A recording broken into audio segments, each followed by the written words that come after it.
Ezenga nkutegeeza era nnyongera okutegeeza gwe omulungi ali ku mukutu ogwa Point Media UG nti waneeno ogenda okusanga amawulire gonna gonna ku nsonga ez'enjawulo nga bwe zitambula mu ggwanga lyattu erya Uganda. Kakati mu katambi kano tugenda kuba tutunuulira interview eya Robert Kyagulanyi Ssentamu yabadde wali eri mu ggwanga erya Bungereza ku mukutu ogwa BBC ku lutambula luno lwe yakasembako okubanga agendako.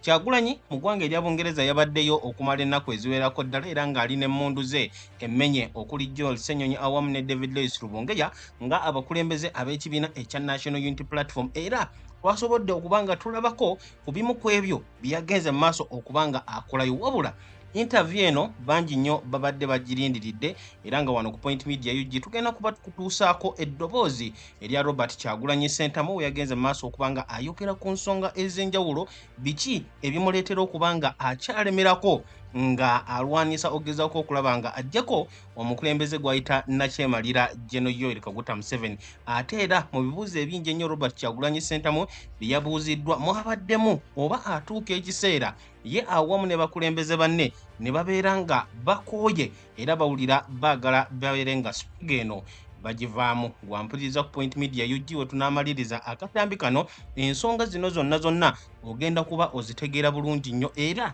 ogenda kumanya ebigendererwa bya Robert Kyagulanyi Ssentamu awamu ne ttiimu ye mu kibiina ekya National Unity Platform biri biki.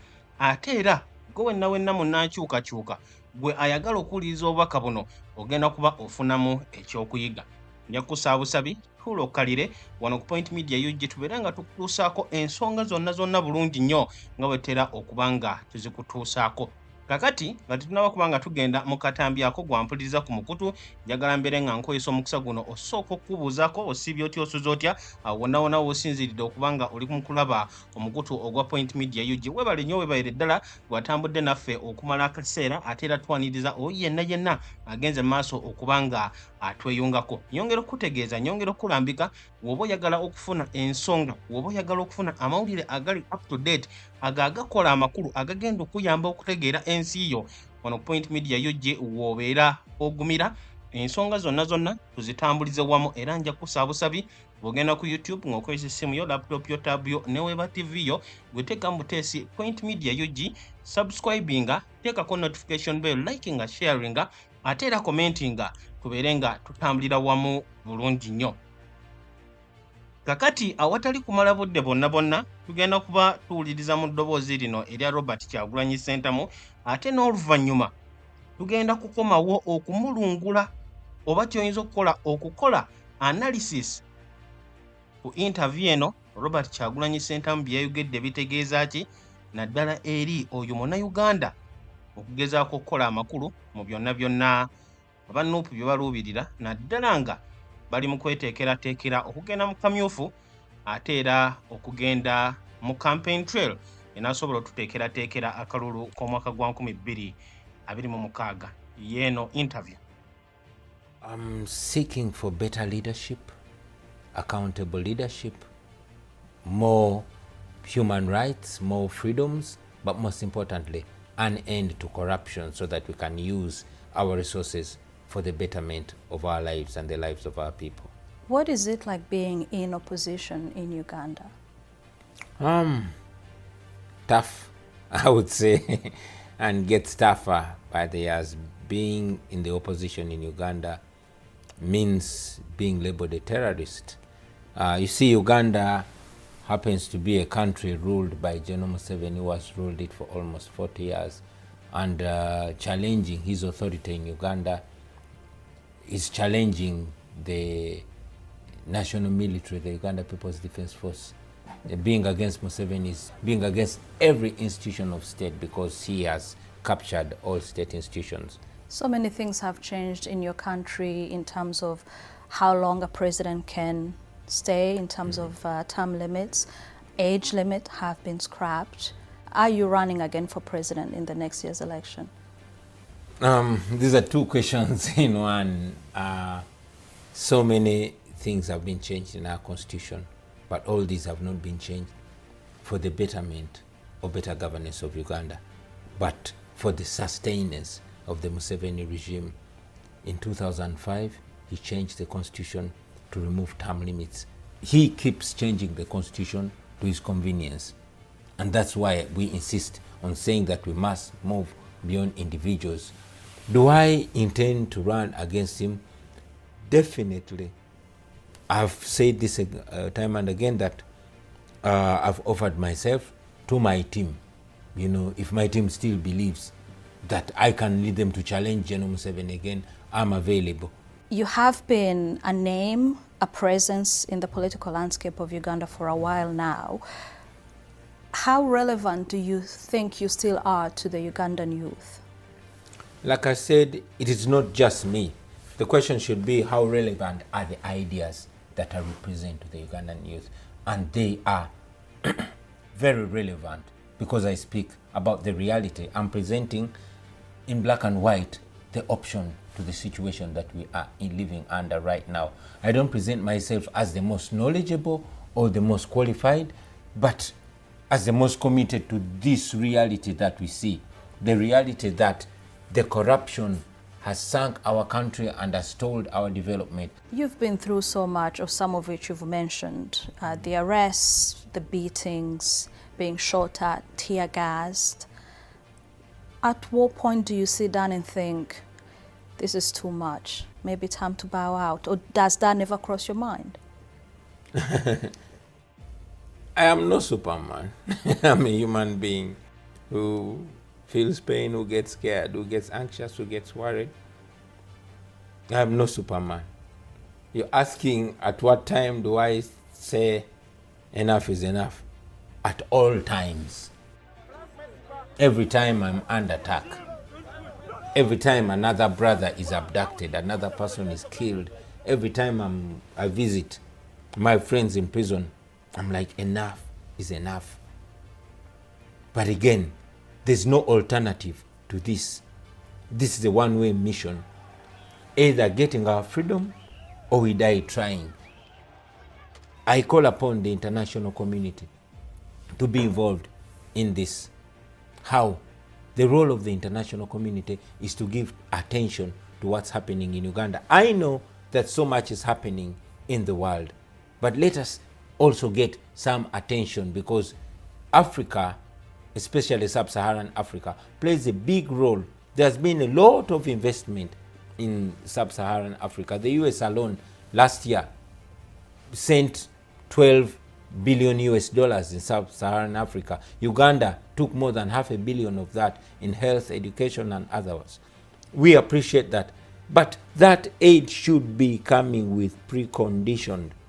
Yes, while we seek the US aid to be reinstalled, we have EU aid and aid from other developing partners. We want preconditions on that aid, because if there are no preconditions of democracy, respect for human rights and the rule of law, then that money is only sponsoring the oppression of the people of Uganda. At what point do we move away from aid and expecting USAID, expecting the EU, expecting everybody else coming to our aid? We can only say enough to the aid if we have an alternative. And in my view, the alternative is first and foremost to end corruption. You mentioned that you get afraid, you're scared, you get anxious with what happens around you in your life. You are a father, you're a family man. What kind of conversations do you have with your children, because they are young? Initially, my wife and I had decided to keep our children out of this and to keep them ignorant, but you can only do that for so long. Our eldest son is 19, our youngest daughter is 9. Children of this generation know everything, so we decided to be honest with our children. They know exactly everything that's coming back, that is happening. I mean, they've been lucky enough to travel with me out of the country a couple of times, and they've seen better governed country. So they understand what we're fighting for. We take lessons from struggles for freedom, struggles against slavery, struggles against apartheid, struggles against colonialism, and the like. These are not struggles for one generation. President Museveni came to power aged 42, a year younger than you are now. And you've often been compared to him in the sense of what he was at the time. Words like energetic, charismatic, and inspiring with a vision. Yeah. Is there a danger that you yourself could end up being looked at the same way as you are looking at President Museveni of 2025? Yes. Yes, it worries me. Because clearly Museveni was an amazing person. It worries myself. I was named after Robert Mugabe, who was a great revolutionary of the time. Our leader of opposition was named after Museveni because he was a great revolutionary. These guys meant good, or at least it looked like that. But we also know that power corrupts, and absolute power corrupts absolutely. We must constantly remind ourselves. But we know that we as individuals are prone to human weakness. Therefore, first we want to build a team of like-minded people that can hold each other accountable. But most importantly, once we get there, we want to build strong institutions that can outlive human weakness and human greed. So we want to empower a nation, for that nation to be able to hold leaders accountable, so that at the end of it all, we have leaders that are actually servants to the people, that actually fear to offend people, to mess up things. But as of today, the people fear the leaders. As of today, people are accountable to the leaders. It's supposed to be the other way around. What is your message to the current Ugandan leadership then? To General Museveni? General Museveni, the institutions that you say are corrupt, everything, the apparatus around? Well, I'll ask him to read his own book, Sowing the Mustard Seed, to read his own book, What is Africa's Problem, where he says the problem with Africa in general and Uganda in particular are the leaders that overstay in power. And just to remind them that as Africans, we are taught that a man is as good as his word. Respect your word. Keep your word. That is the only way we're going to respect you. Oyo ye mukulembeze ow'ekibiina ekya National Unity Platform Robert Kyagulanyi Ssentamu ng'agenda okunnyonnyola embeera y'ebyobufuzi wano mu ggwanga erya Uganda awamu ne butya Mwami Yoweri Kaguta Museveni abadde omukulembeze oba akyali omukulembeze ow'eggwanga erya Uganda okumala emyaka 39 bwagenze maaso okunyigiriza bannayuganda ate era bwakozesezza ne ssemateeka w'eggwanga erya Uganda ng'amukyusakyusa okulaba nga ye ng'omuntu agenda maaso okwesiba mu ntebe ey'obukulembeze. Wali ku mukutu ogwa Point Media UG mu kaweefube ow'okweteekerateekera akalulu ab'ekibiina ekya National Unity Platform kampeyini zaabwe baazisussizza ensalosalo z'eggwanga erya Uganda. Wabula nga ebimu ku Kyagulanyi bye twamulabyeko ng'ayogera ku trip eno oba ku ttuwa eri official ku mirimu egya National Unity Platform yategeezezza nti akakodyo kaabwe ak'okulaba nga baggula amaaso gaabo abavujjirira gavumenti ya Mwami Museveni okuva mu mawanga gano ag'abakyeruppe bagendera ddala mu maaso n'okikwasaganya. Era Kyagulanyi yavaayo n'ategeeza bwe yabadde mu ggwanga erya Bungereza nti bo ng'abali ku ludda oluvuganya gavumenti mu ggwanga erya Uganda tebanoonya nsimbi oba tebanoonya basponsa, wabula kye basaba kyekyokulaba nga okuteeka ensimbi mu Mwami Museveni kuteekebwako ekkomo. Era bo bakkiriza nti oba oliawo ekyo kigenda kuba kisobola okunafuya gavumenti ya Mwami Museveni okulaba nga enkyukakyuka ejja wano mu ggwanga erya Uganda. Kakati gwampuliriza ku Point Media UG tugenda kuba tukomawo okumulungulula akatambi ako kigambo kimu ku kimu okugezaako okulaba nga tugikolamu amakulu era okwongera okugitegeera biki Kyagulanyi president w'ekibiina ekya NUP byabadde agenda maaso okuba nga ayogera ku. Wabula okusookera ddala njagala mbeere nga nsooka okujjukiza wamu n'okwanjulira gwe atanaba kutegeera Haji Abdul omusomi w'edduwanga ono akutegeeza gwe wenna wenna ali eyo ng'olina ekizibu kakibeere kimu oba bingi, kakibeere kya bulijjo nga si kya bulijjo, gwe oli eyo ng'ensimbi tezirabika onoonyeza omulimu gubuze oba ensonga zo zonna zagoota na bizinesi wagikola wabula nga tekyatambula, Haji Abdul omusomi w'eddwa agamba nti nno mukubireko ku ssimu ojja kuba omukwasaganya bulungi nnyo era ajja kuba akolerako bulungi nnyo ensonga zo. N'oba nga tosobodde kumutuukirira mu buntu, gwe mukubira essimu mutegeeze ekizibu kyo, mutegeeze embeera yo, omuwe erinnya lyo akusomere eddwa ensonga zo ziteere ddala bulungi. Enamba ye eri nooti 752447 156 0752447156 ye Haji Abdul omusomi w'eddwa. Katusooke tufuneko akatambike katono nnyo ate n'oluvannyuma tukomewo okweyongerayo ku mbeera y'ebyobufuzi wano mu ggwanga erya Uganda. Assalamu alaikum warahmatullahi wabarakatuh. Amanya n'eddoboozi Haji Abdul omusomi w'eddwa. Nkola ku nsonga ez'enjawulo, emirimu nga gikutataganyeko, ebyenfuna byo nga bidobonkanye, ne oba oli bweru wa ggwanga emirimu gyakucankalanako. Jangu kusomere ku ddwa. Okuva edda n'edda edduwa zaabaawo, edduwa zisomebwa, omuntu n'otereezebwa mu mbeera yonna ebadde ekwesibyeko akanyaaga. Nina ekyoto kye nsobola okukumira wadde oli bweru wa ggwanga nga toli kumpi wano n'ofuna omukisa ogwo nawe n'osomerwako ku ddwa nga nkuteeddeko n'akabaani, Allah ajja kukusaasira, ajja kukwanukula. Kuba ku nnamba yange y'essimu 0752 44 71 ne ku WhatsApp kwendi mpereza obubaka sobole okuyamba. Assalamu alaikum warahmatullahi wabarakatuh. Mu kiseera kye kimu njagala okwongera okujjukiza aba Fleming Streams nga bakutegeeza nti gwe wenna ali eyo ng'olina ensonga yonna ekwatagana oba eyeekuusa ku nsonga eza software developing awamu ne software systems, genda mu maaso obeere ng'obatuukira, bajja kuba bakolerako ddala bulungi nnyo. Aba Fleming Streams bano nga ba software developing company bakutegeeza nti bazimba projects okuli web awamu ne mobile applications, gwe yeetaaze modern websites, real-time systems oba customized dashboards, bagenda kuba bakolerako ddala bulungi nnyo. Ayagala okumanya ebisingako awo, enamba yaabwe kugenda okubasanga eri nooti 7 nooti 6 4 nooti 5 nooti 0700640450. Enamba eyo osobola n'okuweerezaako obubaka bwa WhatsApp n'obeera nga obatuukira bulungi nnyo, ate era ne ku email yaabwe nako osobola okuba nga obatuukirira ku nnamba oba ku email eri flemingstreams@gmail.com. awo nno n'obeera nga okolebwako mu ngeri esinga okubeera ey'ekikugu, services ne zikutuusibwako nga za mulembe ate ku bbeeyi esaanidde, n'obeera nga tobbiddwa era n'obeera nga tofereddwa.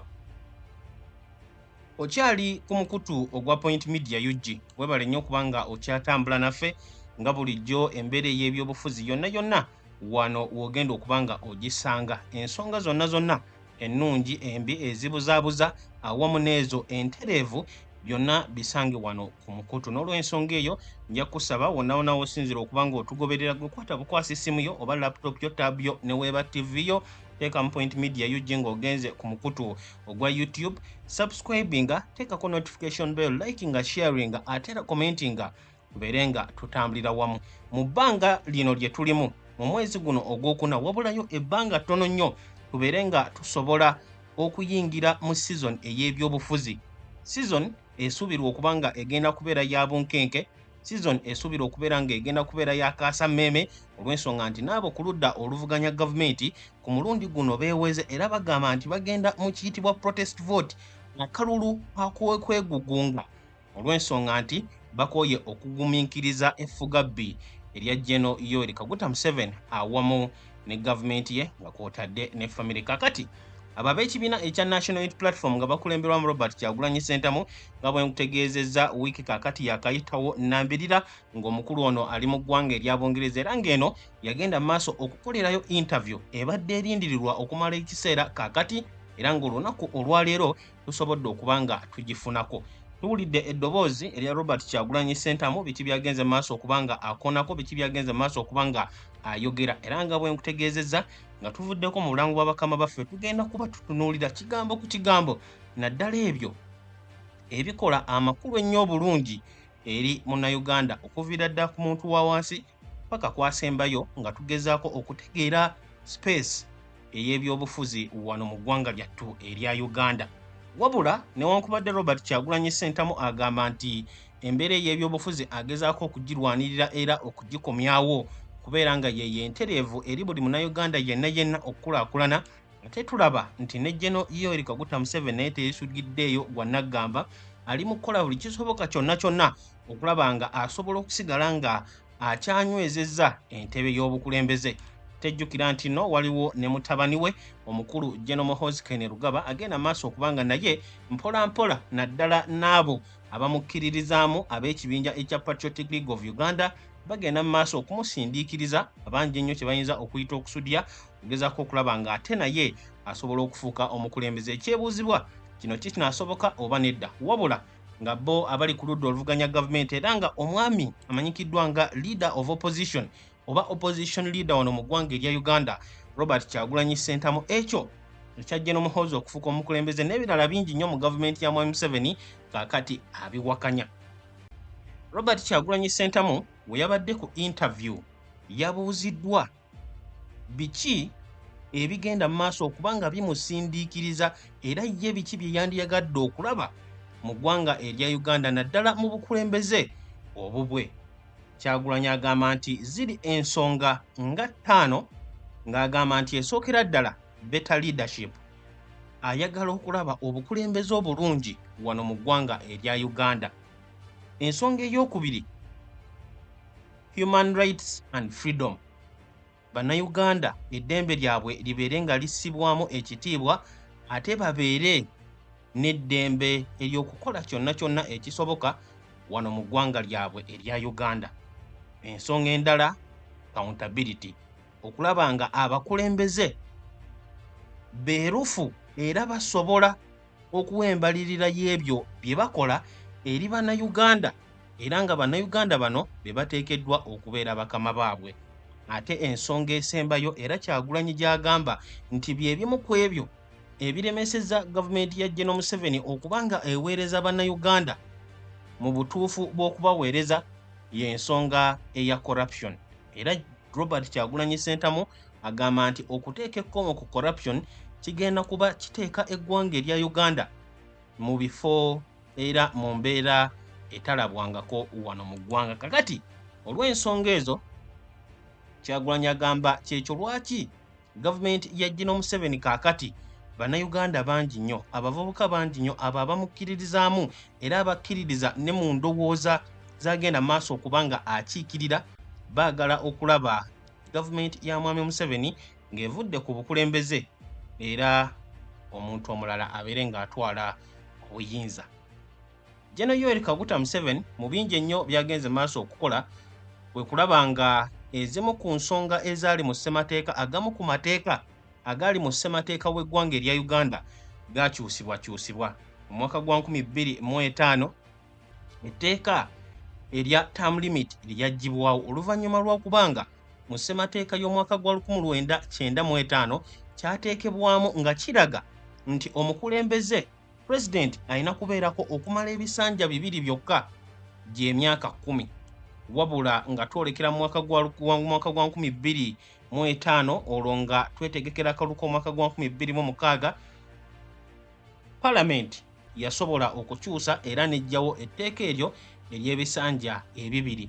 Mu mwaka gwa 2018 wano jjo ly'abalamu ate etteeka eddala ne liggyibwawo age limit okujja ekkomo ku myaka omukulembeze kwalina okukoma okwesimbawo, era kinene ekibeera nga kikyasobosezza Gen. Museveni okubeera nga akyali president w'eggwanga erya Uganda. Kakati Robert Kyagulanyi Ssentamu agamba nti ekikyamu ekiri mu gavumenti ya Mwami Museveni era mu ebyo byonna ebikoleddwamu enkyukakyuka bikoleddwa mu kusobozesa ye ng'omuntu ssekinnoomu okubeera nga yakyali omukulembeze so si lwa bulungi lwa bannayuganda.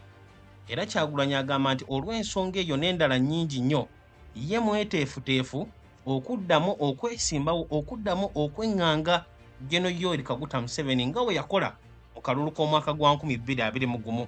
Era ssaawa zino okusinziira nti tetunnagenda mu kamyufu oba mu bumyufu obw'ebibiina eby'enjawulo, Kyagulanyi agamba nti yategeezezza dda bakulembeze banne, yategeezezza dda abawagizi be nti ye mweteefuteefu okuddamu okwesimbawo era singa n'aweebwa omukisa ogwo ajja kuba yeŋŋanga mwami Museveni. Mu interview ayazemu ku ezo Kyagulanyi gye yakola era ng'ali mu ggwanga erya Bungereza ku lupapula olwa The Guardian, yavaayo n'ategeeza nti bw'anaaba akyalina obulamu era bw'anaaba tali mu kkomera ajja kuba yeesimba ku General Yoweri Kaguta Museveni.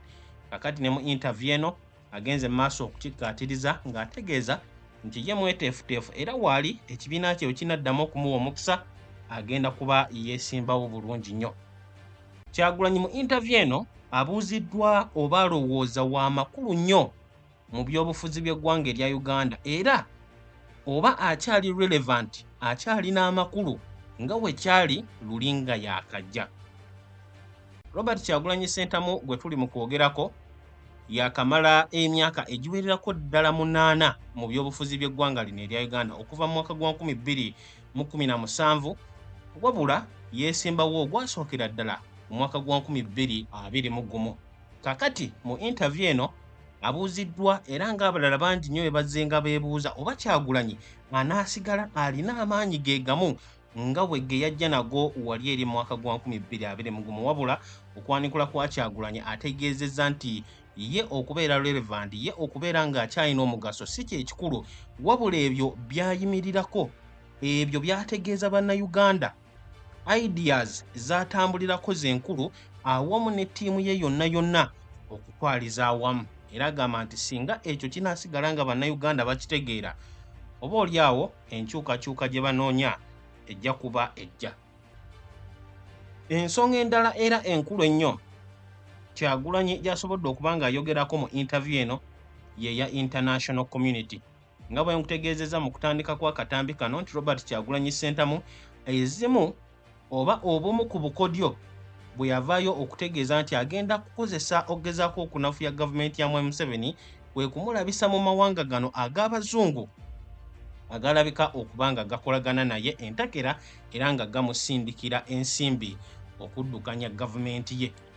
Mwami Robert Kyagulanyi Ssentamu agenze mu maaso okutegeeza era n'akubira omulanga eri amawanga ag'abazungu babeere nga bafaayo ku biki ebigenda maaso mu ggwanga erya Uganda, baleke kkoma kubiraba bulabi wabula babeeko ne kye bakola.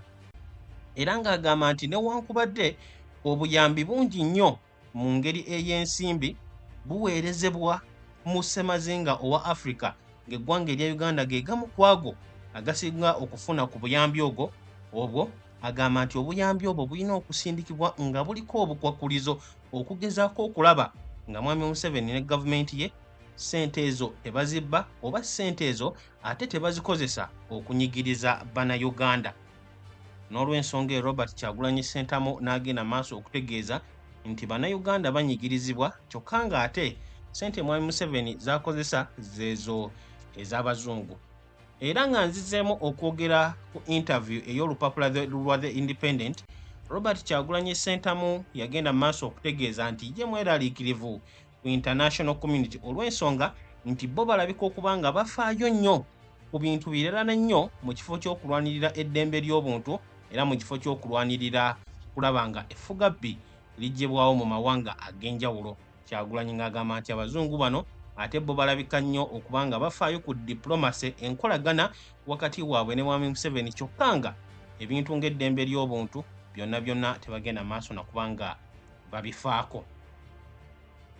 Robert Kyagulanyi Ssentamu endala ensonga gy'asobodde okuba nga ayogerako agenze maaso okukkiriza ng'agamba nti mu butuufu General Yoweri Kaguta Museveni we yajjira yali mukulembeze mulungi era ng'alabika okuba nga akolera bantu wabula ono obuyinza okwagala nnyo obuyinza kyagenda maaso ne kimuwamba era okkakkana nga akyuse. Kyagulanyi agenda maaso okutegeeza ng'agamba nti olw'okuba obuyinza buno bwatuuka ku mutwe gwa Mwami Museveni naye buli kati kyova olaba embeera era azzenga akola enkyukakyuka okulaba nga asigala ye mukulembeze w'eggwanga erya Uganda. Ate ekirala ekisembayo mu bimu ku ebyo Kyagulanyi Ssentamu byayogeddeko mu interview eno agenze maaso okutegeeza ng'agamba nti amagezi oba okuwabula kwayinza okusindika eri General Yoweri Kaguta Museveni kwe kumugamba asome akatabo ke kennyini ye mwami Museveni ke yawandiika ka mustard aka sowing the mustard seed. Mu katabo ako nga General Museveni yayogera oba yawandiika ng'agamba nti Africa's problem is the long-term serving leaders, abakulembeze abalemerako ku buyinza, leaders who stick to power, bwe buzibu bwa Ssemazinga wa Africa. N'olw'ensonga eyo naye kennyini yandibadde akimanya nti kakati obuyinza bwamulya dda era embeera yakyuka dda. Ensonga emu ku ndala Kyagulanyi gy'asobodde okuba ng'akonako nga tumaliriza kwe kutegeeza nti ebitongole ebimu wano mu gavumenti ya General Museveni birabika okuba nga biri mu buwambe era nga byonna byonna birimu omukono gwe, era nga kino eno kye kireeseewo obulyake okuba nga bweyongera ddala okukula awatali yadde n'omuntu n'omu abukuba ku mukono. Palamenti okuba nga bagenda maaso okukola General Museveni biki byayagala butya bwabyagala, ate n'ekitongole ekirala eky'eggye ly'eggwanga erya Uganda ssaawa zino ekikulemberwamu mutabani wa mwami Museveni General Muhoozi Kainerugaba, okusinziira ku Kyagulanyi agamba nti kino nakyo kyawambibwa tekyaweereza bannayuganda wabula okuweereza ebigendererwa era okwagala okw'omuntu omu nga ye mukulembeze General Yoweri Kaguta Museveni. Wampuliriza ku Point Media UG, awo sigenda kubanga nsukkawo mu bufunze. Eyo ye yabadde interview ey'omukulembeze w'ekibiina ekya National Unity Platform omukulu Robert Kyagulanyi Ssentamu we yabadde wali eri mu ggwanga erya Bungereza. Nyongera okujjukiza nti kiba kikulu nnyo wogenda mu comment section n'otuwa endowooza yo ku nsonga ze tugenze maaso okuba nga tukuba mu ttooki n'ebyo bye tusobodde okuba nga tuzuula mu buli ngeri era mu bubaka bwe tuba tugenze maaso okuba nga tukutuusaako. Ate era kutegeeza nti weerabira ku subscribinga, okulikinga, okusharinga awamu n'okukomentinga ku mukutu ogwa Point Media UG. Awo nno obubaka bubeere nga busobola okutuukako bulungi nnyo wonna wonna w'oli kasita oba nga olina essimu yo, laptop yo oba tab yo, ate era ne weba TV yo osobola okuba nga otufuna bulungi nnyo. Kambagalize olunaku olulungi, kambagalize weekend ennungi yonna okutwaliza awamu. Mubeere bulungi era mweraba.